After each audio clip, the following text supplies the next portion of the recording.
여러분, 뜻하지 않은 문제를 만났을 때 그 문제의 원인과 본질을 정확히만 찾아내기만 한다면 문제의 반은 이미 해결된 거나 마찬가지예요.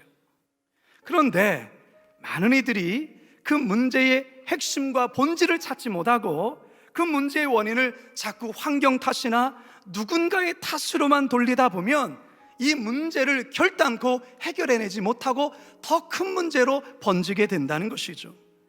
특히 교회에서 사역하시는 목회자들이나 중직자들, 그리고 교회 리더들은 교회에 어떤 문제가 발생하면 그 문제의 원인을 잘 살펴야 하는데, 문제의 원인을 절대 남이 아닌, 어떤 환경이 아닌 먼저는 자신에게서 찾으려고 부단히 애를 써야 합니다.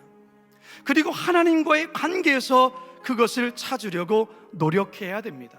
바쁜 일에 휩쓸리다 보니 본질을 잃어버렸던 것은 아닌지, 급한 일을 처리하느라 정작 중요한 일을 놓쳐버린 것은 아닌지, 하나님과의 관계에서 우선순위를 놓쳐버린 것은 아닌지 등등을 먼저 살펴야 된다라는 거예요. 우리의 삶의 모든 것이 다 그렇습니다.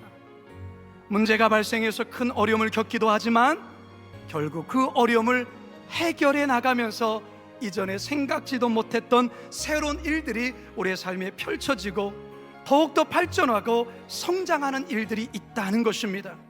여러분 앞에 닥친 뜻하지 않은 문제, 또한 지금은 암담하고 때론 저주처럼 보이고 큰 아픔을 줄 수 있지만 그것을 통해 우리들의 신앙과 믿음과 인격이 한 단계 더 성장케 되는 촉매제가 될 것을 믿으시기 바랍니다. 믿으시기 바랍니다. 믿으시기 바랍니다. 문제를 문제로만 보면 문제는 영영 풀리지 않습니다.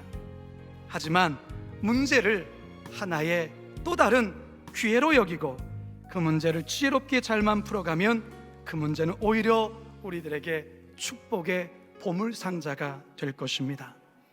혹시 여러분들도 뜻하지 않은 기가 막힌 문제 앞에 서서 당황하고 그 마음이 천농처럼 녹아내리고 있습니까?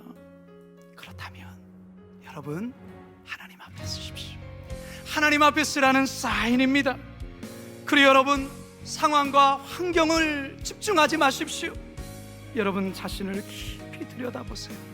하나님은 그 문제를 통해 여러분의 진짜 문제가 무엇인지를 보게 하실 것입니다.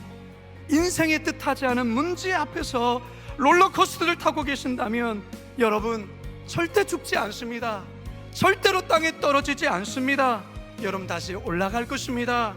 그리고 여러분, 하나님께서 여러분을 강한 팔로 여러분을 강하게 붙들어 주실 것입니다.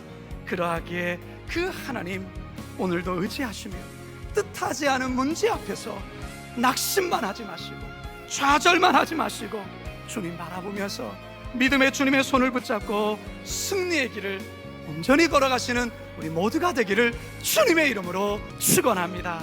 축원합니다. 축원합니다.